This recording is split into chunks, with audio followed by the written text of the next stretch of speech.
to move this thing. I don't like these things. They get in the way.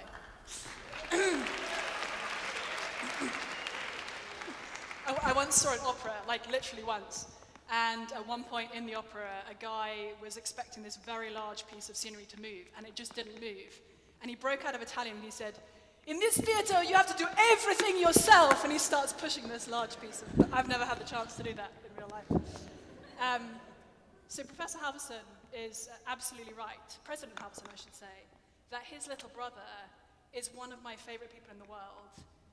When I first heard that there was at Princeton a philosopher who was a very serious Christian, I actually felt angry because I'd spent the previous 5 years trying to root out Christians at some of the top secular universities in the world and like make them talk about their faith, and nobody had told me about Hans. So this afternoon and tomorrow morning, I'm going to tell you about Hans in case his big brother hasn't. But before that, we're going to talk about Harry Potter, because I'm English, so we've got to talk about Harry Potter, okay? Raise your hand. You've all read Harry Potter, right?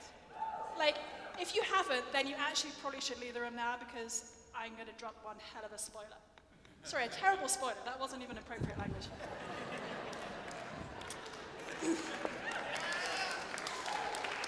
Things can only get better from here, people.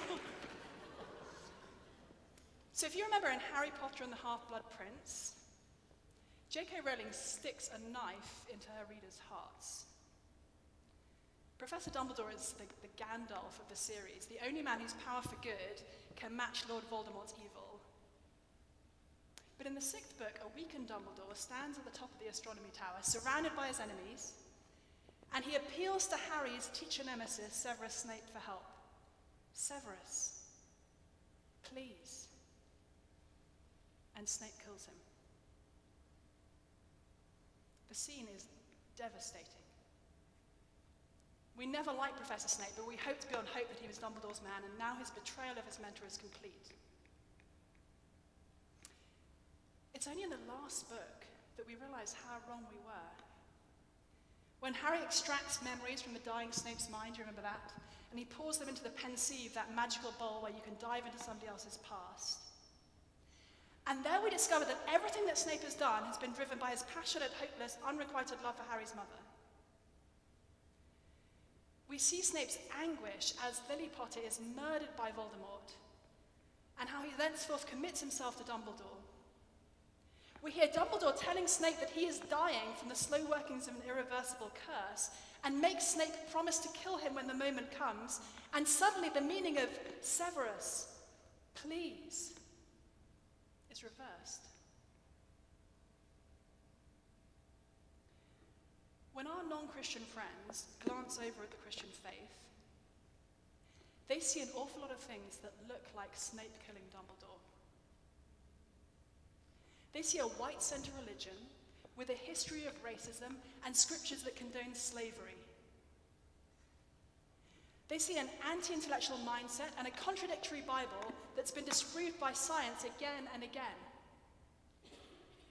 They see homophobia, the denigration of women, and a refusal to acknowledge that love is love.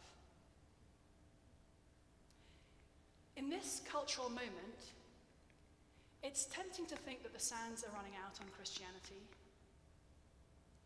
That the best thing that we can do is batten down the hatches and cling on for dear life as the waves of secularization wash over us. But if that's what you think, I believe we got that quite wrong. The sands aren't running out on Christianity, they're running in. And we have the opportunity to turn each of these terrible roadblocks to the gospel into signposts to Christ. But in order to grasp that opportunity, I believe there are 4 things that we must do.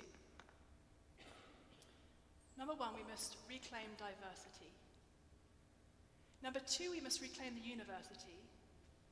Number 3, we must reclaim morality. And number 4, we must reclaim sexuality. But we must do all of these things with humility, and not by watering the scriptures down, but by lapping them up. So number 1, we must reclaim diversity. On the 23rd of February of last year, Nigerian street preacher Olawale Elasanmi stood outside a train station in London preaching to the commuters as they went by. 2 white British police officers came up to him and gave him a choice: go away or be arrested. I will not go away, Mr. Elasanmi replied, because I need to tell them the truth, and Jesus is the only way, the truth, and the life. Nobody wants to listen to that, said one of the officers. They want you to go away. You don't want to listen to that, Mr. Elasanmi replied. You will listen when you are dead. You will listen when you are dead. And so he was arrested. What do we make of this? Are we encouraged by our brother's faith? I certainly am. Are we reminded that preaching the gospel always comes at a cost, and that we Western Christians have got far too used to a comfortable life, for sure? But a black African Christian preaching the exclusive message of Jesus while white Westerners block their ears is a little parable for the religious world today. 40 years ago, sociologists thought that the tide was going out on religion. As the world became more educated, more modern, more scientific, religious belief would naturally decline. It had happened in Western Europe, and where Western Europe led, so the assumption went, the rest of the world must follow. But that prophecy has failed. Not only has the world not become less religious in the last 40 years, but as sociologists now look out over the next 40 years to 2060, they anticipate an increasingly religious world.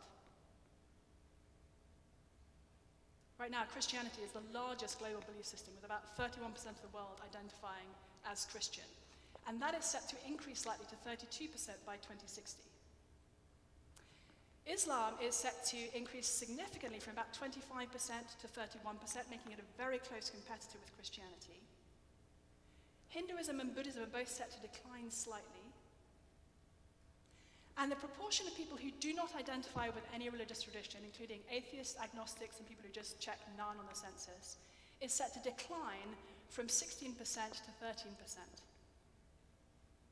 The tide isn't going out on religion. It's coming in. This comes as a surprise to our non-Christian friends. But what's perhaps even more surprising is that Christianity is the belief system of diversity. Today, Christianity has the most even racial, cultural, and geographic spread of any belief system in the world. And that is only increasing. China is the global center of atheism today.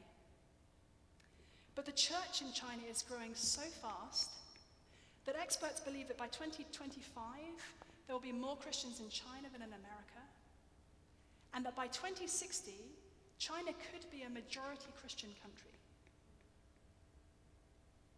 At that point, 40% of the world's Christians are expected to be living in sub-Saharan Africa. Now, this shouldn't surprise us. The first century Jewish man we worship broke through every racial and cultural barrier of his day, and he commanded his disciples to go and make disciples of all nations, and they began at once. We meet the first African Christian in the book of Acts, the Ethiopian eunuch of Acts chapter 8. And Ethiopia actually went on to become one of the first officially Christian states in the world, before St. Patrick ever went to Ireland, and 1,000 years before the gospel came to America. So what about in America today? Well, black Americans are at least 10 percentage points more likely to identify as Christians than their white peers. And they would score higher on every indicator of evangelical commitment, from regular church attendance to Bible reading to prayer to core evangelical beliefs. Latina and Latino Americans are also more likely to identify as Christians. And immigrants of color are planting evangelical churches across this great nation. So I live in Cambridge, Massachusetts, and in Somerville, which is one of the adjacent cities, English is the third most commonly spoken language at evangelical churches, after Portuguese and Creole. Some white Americans worry that immigration is eroding America's Christian heritage. But actually, immigration is a much-needed blood transfusion for the American church. Now this flips the paradigm for our non-Christian friends. My non-Christian friends care deeply about diversity. And when they hear the word evangelism, they imagine white Westerners forcing their beliefs down other people's throats.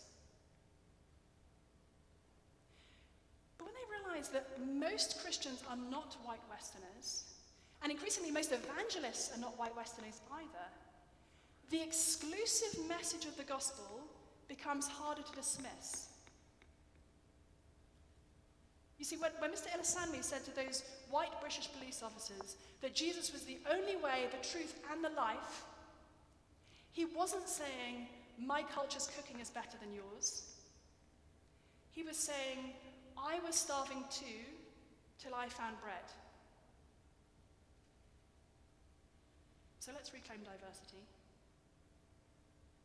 Because Christianity is the most multi-ethnic, multiracial, multicultural movement in all of history. Second, we must reclaim the university. A few years ago, I took a friend of mine who was a Jewish atheist science professor at Harvard to an event at Harvard where New Testament theologian N.T. Wright was in dialogue with the agnostic chair of the Harvard Philosophy Department. The title of the event was The Bible, Gospel, Guide, or Garbage. And after the event, I said to my friend, I know that you think that what I believe is crazy.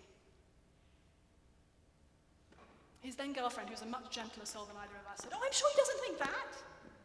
I said, yes, he does.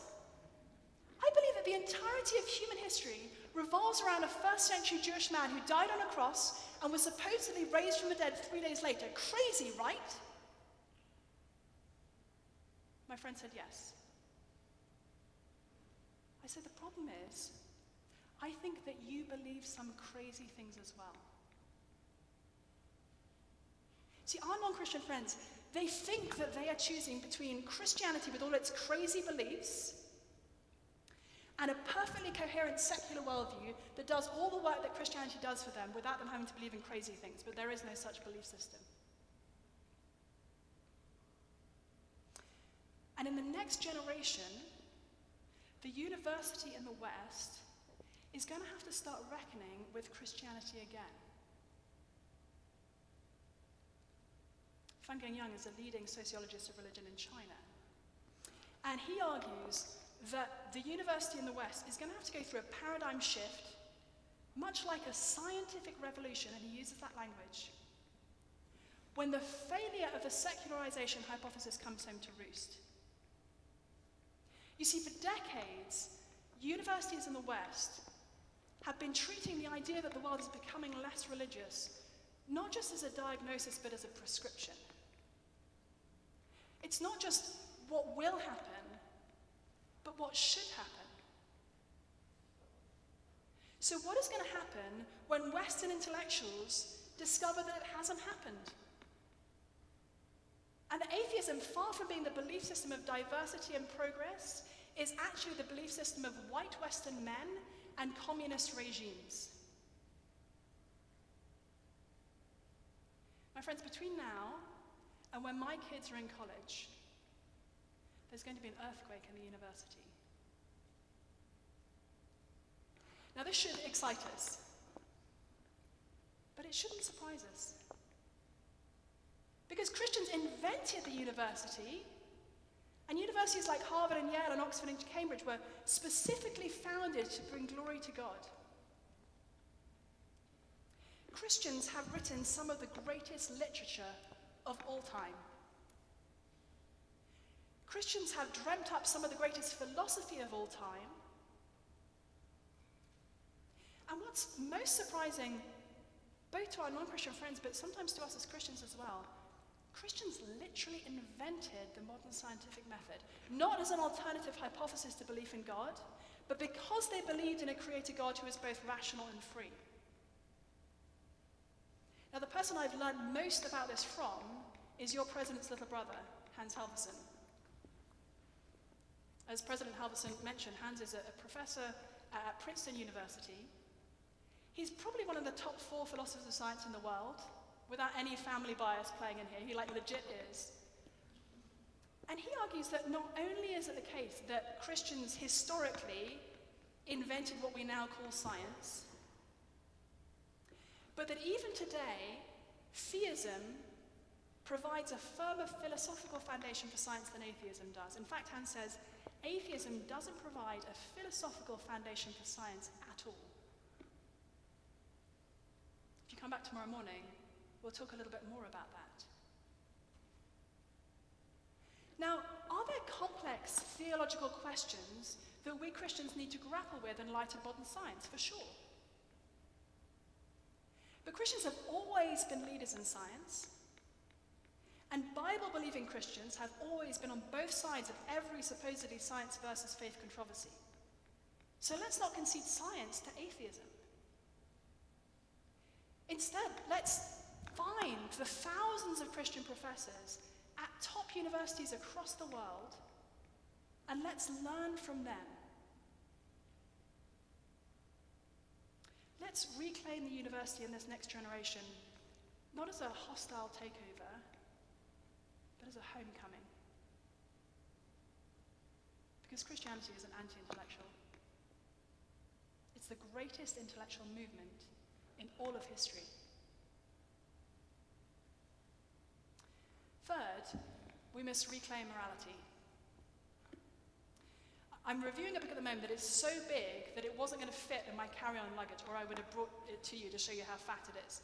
It's by an atheist British historian called Tom Holland, and it's called Dominion. It's got different subtitles in the US and the UK, but I think in America it's Dominion, How the Christian Revolution Remade the World.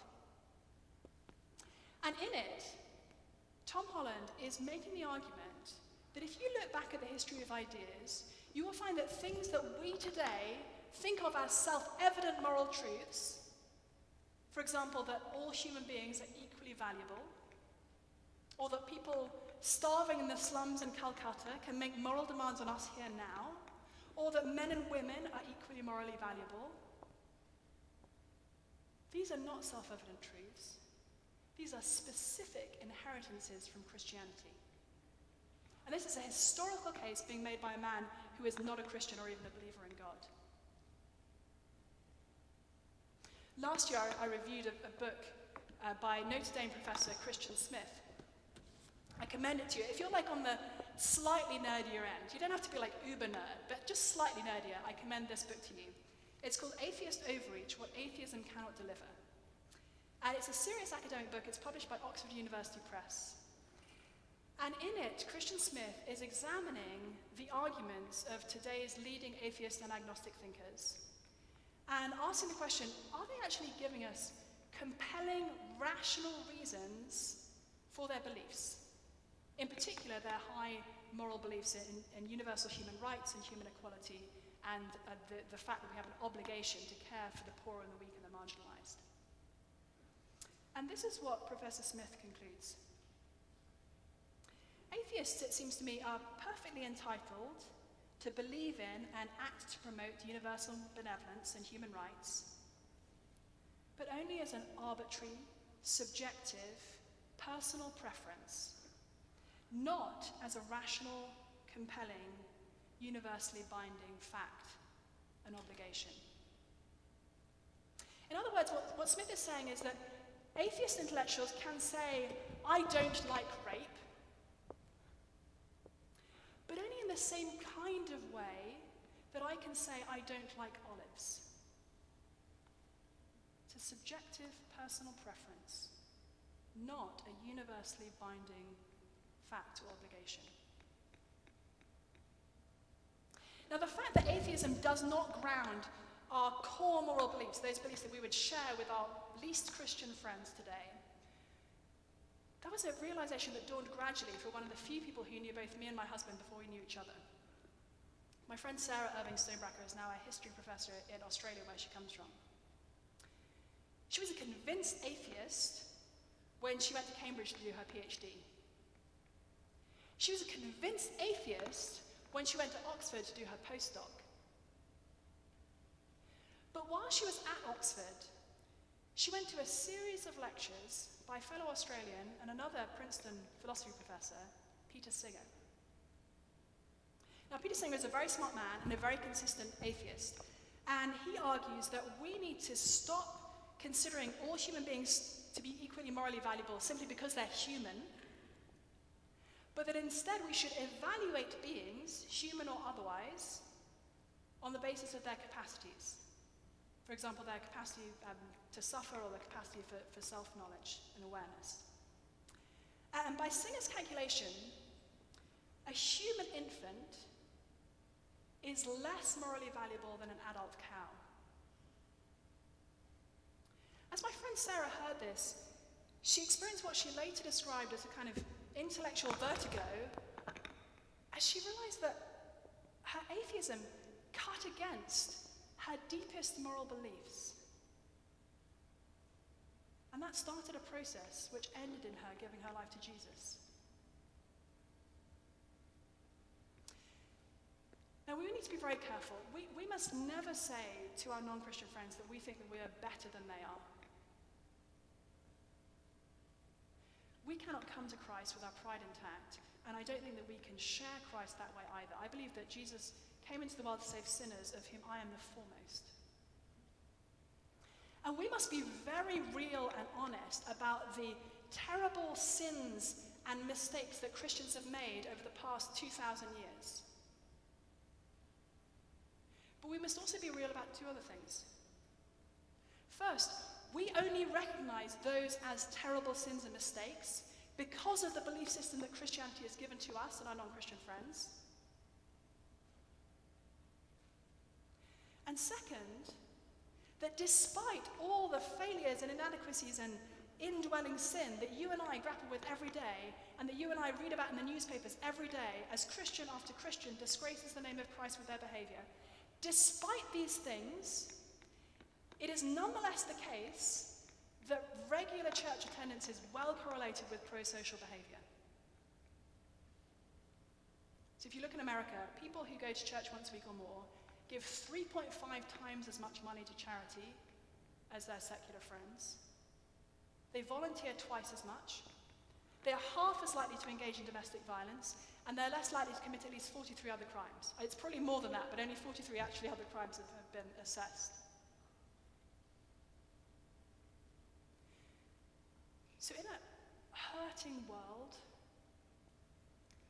let's reclaim morality, like divers pulling treasure from a wreck. And let's flee self-righteousness like toxic waste. Fourth, we must reclaim sexuality. When Snape killed Dumbledore, all doubt in the reader's mind as to whether he was on the side of good or evil died as well. And when we stand for Christian sexual ethics, we move over in our friends' minds from delusion to bigotry. Opposition to same-sex marriage for Christians today is seen as equivalent to opposition to mixed-race marriage.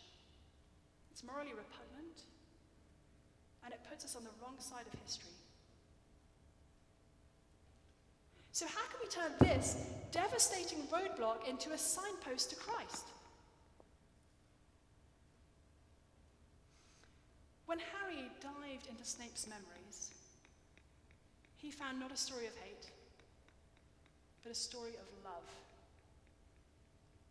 And when we dive into what the scriptures have to tell us about sexuality, we find that it's a love story too. This love song begins in the Old Testament as prophet after prophet compares God to a faithful, loving husband and Israel to his often unfaithful wife. It takes a fresh turn when Jesus steps onto the stage of human history and declares himself to be the bridegroom. Do you remember that strange claim that he makes? In Ephesians chapter 5, Paul presents human marriage as a little scale model of Jesus' love for his people. And in the book of Revelation, at the end of the Bible, we see a great multitude saying that the wedding of the Lamb has come, and Jesus' marriage to his church brings heaven and earth back together. This is why marriage is male and female, and why husbands and wives are called to different roles. Like Christ and the church, it's a love across difference. Like Christ and the church, it's a love built on sacrifice.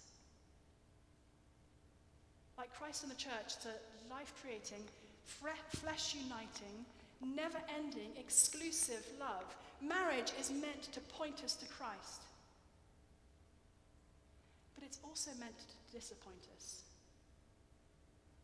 Because even the best human marriage could only ever be a tiny echo of Jesus' love for us. And let's not forget, Christian marriage was actually highly countercultural from the first. In the Greco-Roman world, men were not expected to be faithful to their wives, let alone to lay themselves down in sacrificial love for them. It was fine for men to sleep with other women, and often other men as well. No wonder the majority of the first Christians were women. No wonder the church throughout history and today has been majority women. My friends often see Christianity as the epicenter of misogyny. But actually, Christianity is the greatest movement of and for women in all of history. And there's an irony here. See, the sexual revolution of the 1960s was sold to us as the liberation of women.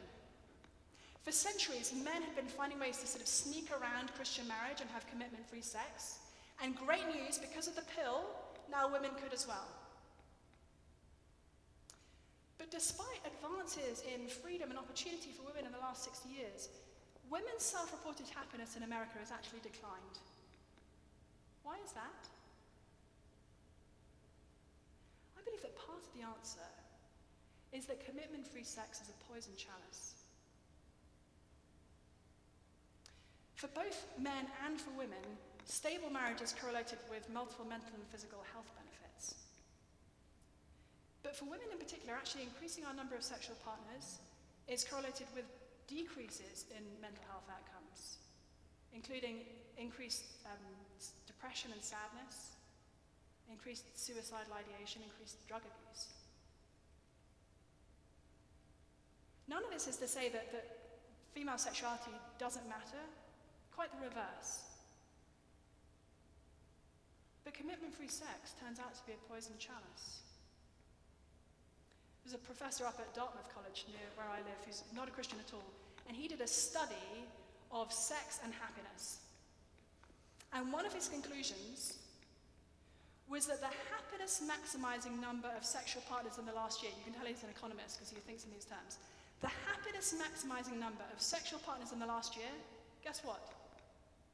1. So let's not lose confidence in Christian marriage. But we must also remember this. Marriage is not the only relationship that is designed to teach us about Jesus' love. Greater love has no one than this, said Jesus, than that he laid down his life for his friends. People often say the Bible condemns same-sex relationships. I disagree. I think the Bible commands same-sex relationships at a level of intimacy that we Christians seldom reach. The New Testament calls us one body, brothers and sisters, knit together in love, comrades in arms. Paul calls his friend Onesimus his very heart. And he says he was among the Thessalonians like a nursing mother with her children. None of this is sexual. All of this this is ours in Christ.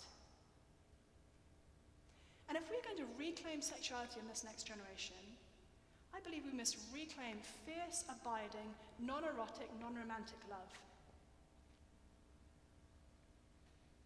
Now, I'm not meaning to make out that any of this is easy or straightforward. I myself have been romantically attracted to women since childhood. If I were not a Christian, I think it's highly likely I'd be married to a woman today instead of being married to a man. I've been happily married to a man for 12 and a half years. You may look at me and you think, well, that's kind of weird. And it turns out I'm not actually as weird as you think. Well, I mean, I am as weird as you think, but not for those reasons.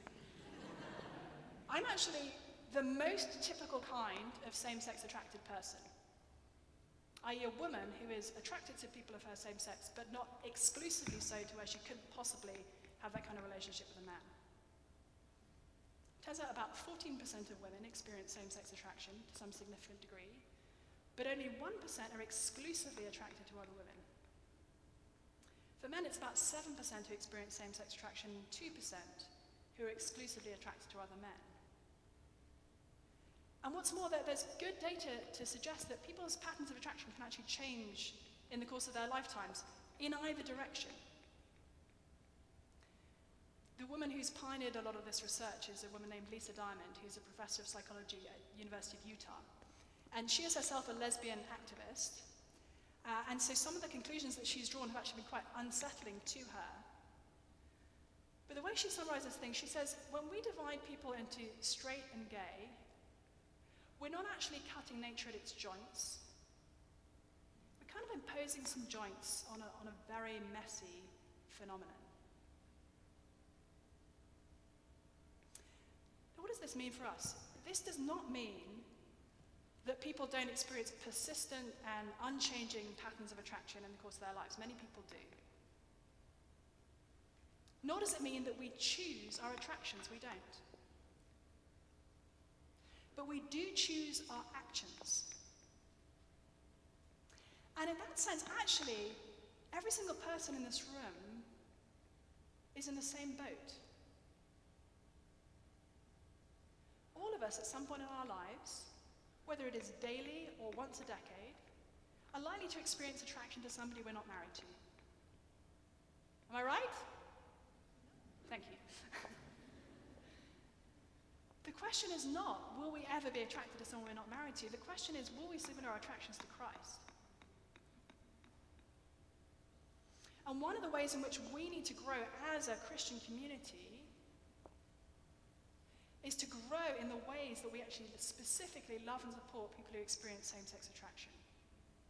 You see, for too long, it's been easier in our churches to confess a pornography addiction than to confess same-sex attraction.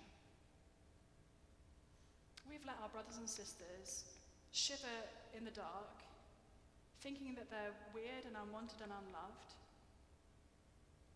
And if you want to pour paraffin on sexual temptation, what do? You leave someone alone. So part of our mission in the next generation is to make our Christian communities places where same-sex attracted Christians are embraced and encouraged in their discipleship. You see, people today are blocking their ears to the gospel because they think that we're homophobic bigots. The same-sex attracted Christians in our churches, particularly those who remain single out of devotion to Jesus, are our God-given SWAT team to burst through those defenses. Because in our culture today, there is no more powerful way to point to the sufficiency of Christ. There is no more powerful way to say that Jesus is beautiful than to turn away from your own romantic and sexual fulfillment because you believe in a better love. So as we go out into the world with a message of the gospel,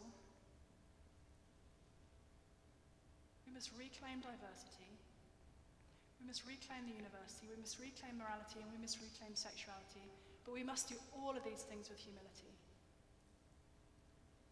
We must repent of the ways that we have allowed racism to thrive in our churches. We must repent of the ways that we have abandoned the life of the mind. And we must repent of the actual homophobia that has infected our churches and communities for years. We need to take a hard turn toward the scriptures and a hard turn away from ourselves. Because Jesus is not a relic of the ancient world. He is our modern world's best hope.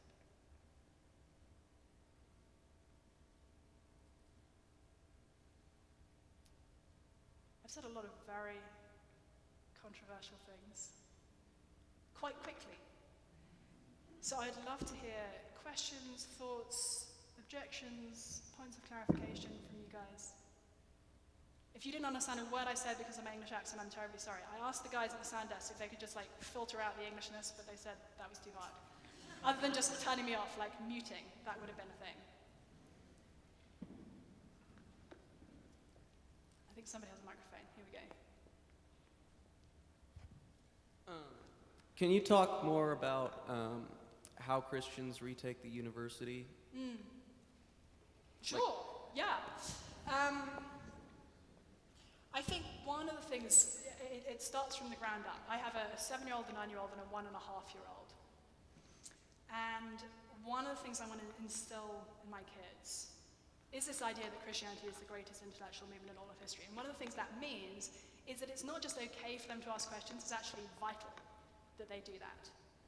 I had a sweet moment with my second daughter a few years ago when she was 5. And it was before Christmas. We were reading the story of Gabriel telling Mary that she's going to have baby Jesus. My 5-year-old says, yeah, I don't think I believe that. I was like, okay. So do you believe that there's a God who created the universe? She was like, oh yeah, no, I believe that. I was like, so, do you believe that Jesus came and died for you? Yeah, I believe that. Turned out it was the angel thing that she wasn't buying. And I was really glad that rather than being like, yeah, mum, whatever, keep reading the Christmas story, you could tell me about Santa, you could tell me about Jesus, I'll kind of go along with it, whatever it is. I was really glad that she was saying, angels, I don't know about that. So, if and when you guys get to the point of raising kids, by the way, I'm a big fan, I think what the scriptures say about singleness is massively underrated, so I often tell my kids, I do not expect you to grow up and get married and have kids. If you do, great. If you don't, great. I'm with you all the way. That's a whole nother talk. But I think one of the things is from the ground up, Christians should be the most intellectually curious folks in town. Now, how this plays out at the university level can go in a couple of different directions. One is what you guys are doing here now, under the leadership of somebody like President Halverson, who legit cares about the life of the mind, and is legit a follower of Jesus, and he's bringing those two things together, not as if they're sort of opposing magnets, but as if they're incredibly attracted to each other. And so folks like you, working really hard because you're Christians, okay? Sometimes we take the fact that we're Christians to mean that, it doesn't matter too much if we work hard in school, it'll be fine, Jesus loves us. No. We should be studious and industrious, whether we're at a Christian college or whether we're in a sort of secular university. I don't even like that term. I do think that we need to find the Christian professors at secular universities and give them a voice and a platform. So to go back to Hans Halverson, I mean, the delight that I find in just having unearthed some of these folks and said, hey, you have incredibly important things to say to the world. I don't just want to hear from Richard Dawkins all day long. I also want to hear from Hans Halverson and all the incredible men and women who got us raised up. So I think finding those people, listening to them, and just not being afraid as if our faith is this little fragile thing that we've got to protect from all those big scary ideas. Oh no. Jesus is the biggest, scariest idea in the history of the world, and no big scary ideas that anyone else can fling at him is going to deflect him for a minute. Oh, I should have said this. In Q&A, I always take a question from a guy and then a question from a girl and alternate, so there better be a girl who wants to ask a question now. Yes. Lady down here.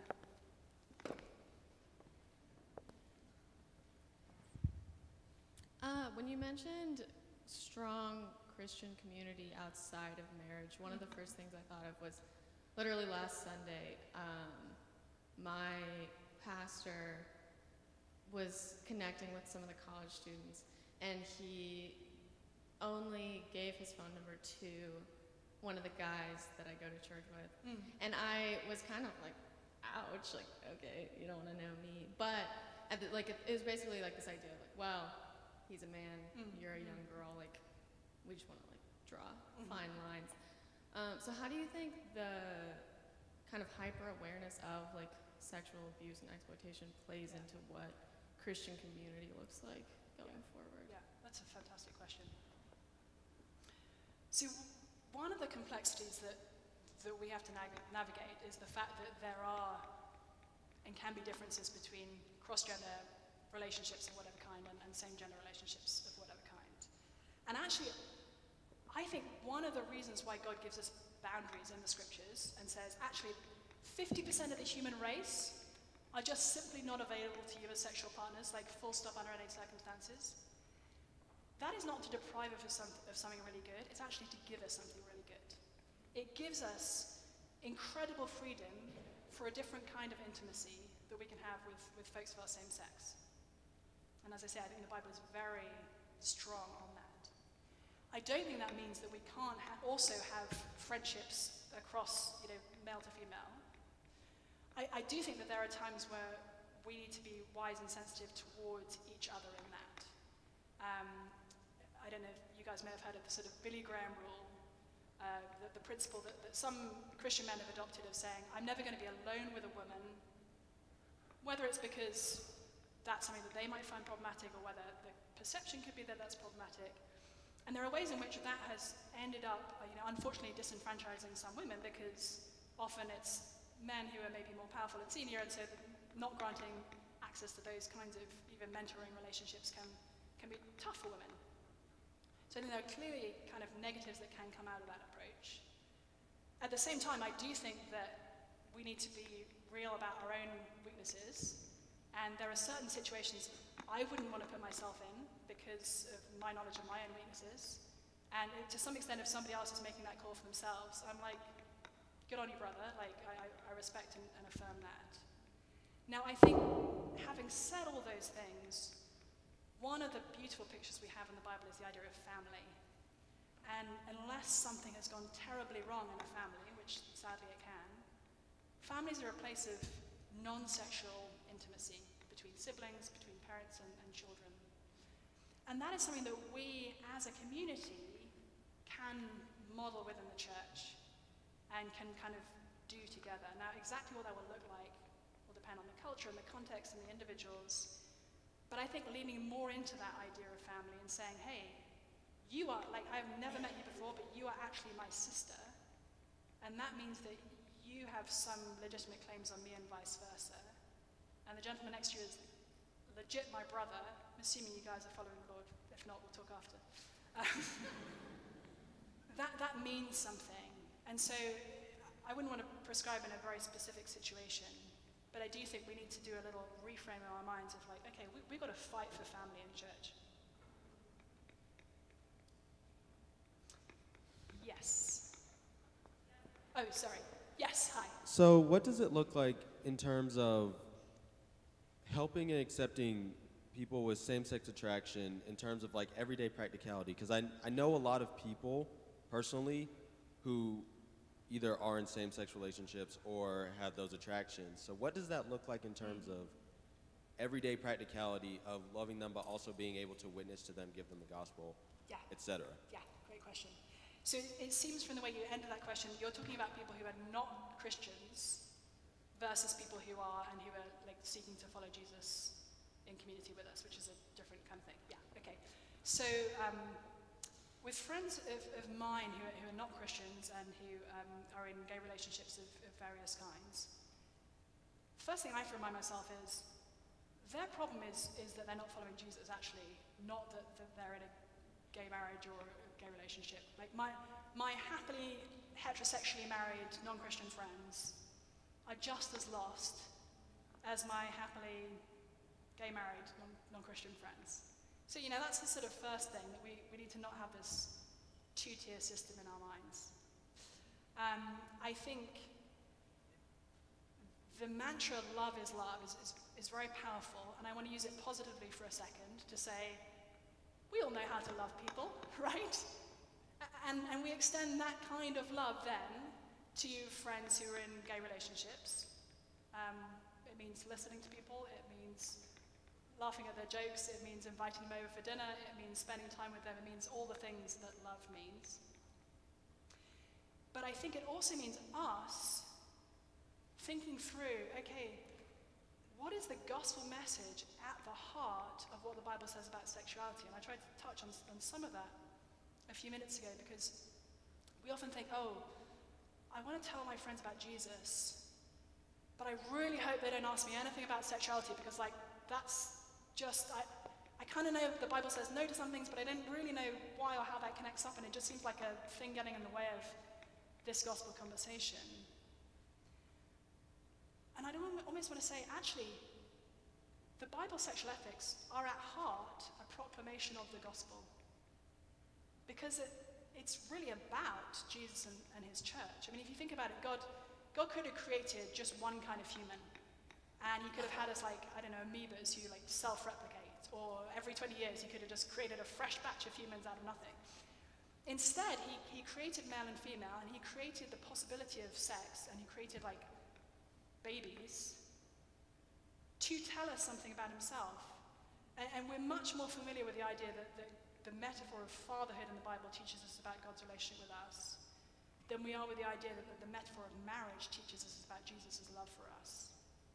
And so I think we probably all need to spend some time just reflecting ourselves, dwelling ourselves on the gospel message that is at the heart of biblical sexual ethics, so that when that conversation comes up with friends who are not Christians, we kind of want to be saying, actually, Christian sexual ethics is weirder than you think. I mean, I know you think it's kind of weird. It's a whole lot weirder than you think, because we think it's actually all about Jesus and his people. It's about Jesus' love for us.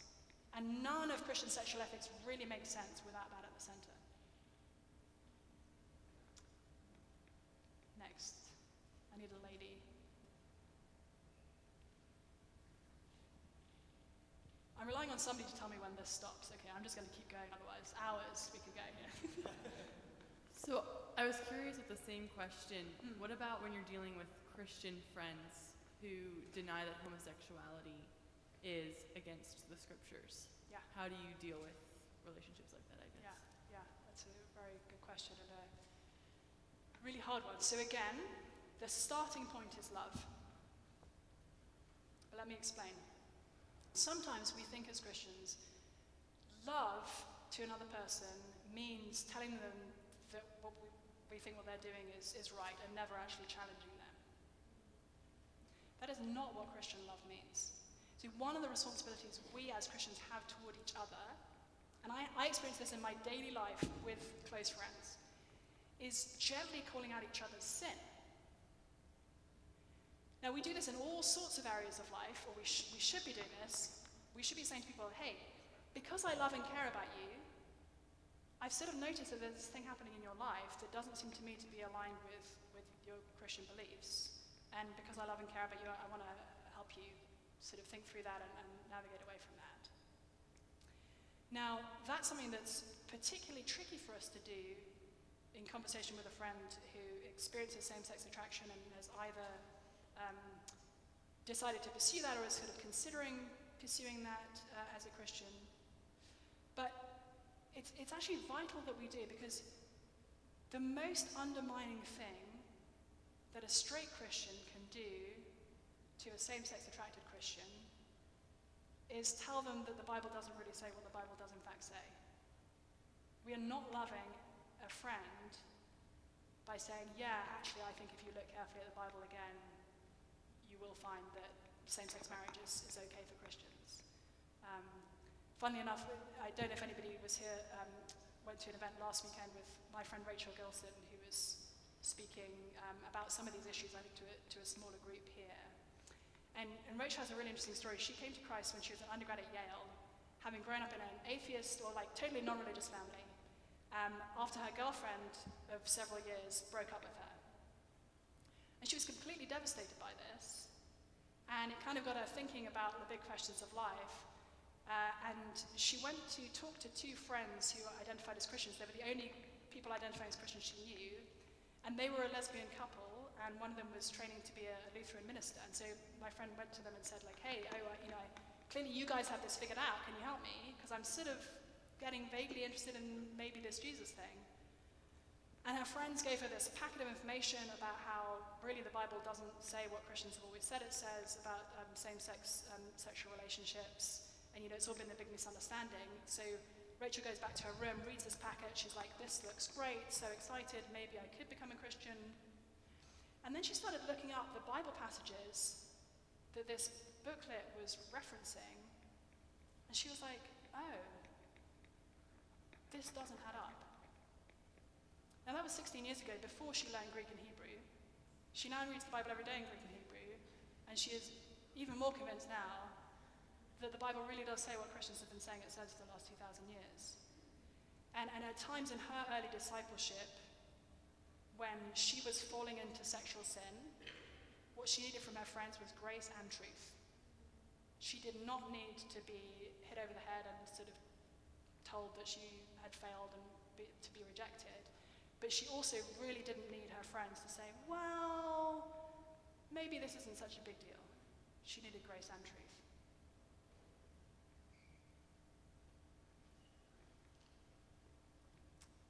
Question from the gent. Probably the last one. Last question from the man. That's a lot of pressure. Make it a good one. I'm just curious how you narrowed down to the 12 questions that you narrowed down in the book, and were there any that you were maybe considering including that you excluded, or what that process was like? I'm like an ENFP on the Myers-Briggs thing. Has anybody done it? Thank you. Which means that I'm kind of like spontaneous. So I sat down one day and I was like, okay, here are the big questions I think. Blah, blah, blah, blah, blah, blah. And I wrote down 12. I was like, oh, 12, that's a nice number, a sort of biblical number. And then, as I've tested that out in different orders, I've been like, okay, tell me what are the big questions you hear? And pretty much always it converges on these. Now, slight caveat, I've just written a kid's version of the book for 10 to 14-year-olds. And one of the things that has changed in the last 2 years, since when I wrote Confronting Christianity to now when I'm writing 10 questions every kid should ask and answer about Christianity. Long name, publisher says it'll work, I don't know. I've actually said a lot more connected to transgender issues than I did 2 years ago. And so I think that's a big thing that is, not that it wasn't present 2 years ago, but actually a big conversation that's really gathered steam in the last 2 years. So I think if I were writing the adult version fresh again today, I would probably spend more time on that. There are certain things that, important questions, of course, that were not addressed in the book, partly because I'm not qualified to address them, and partly because, you've got to stop somewhere. But my hope is that as you look at the book, you'll think, yeah, that hits on most of the things that I fear being asked by my friends.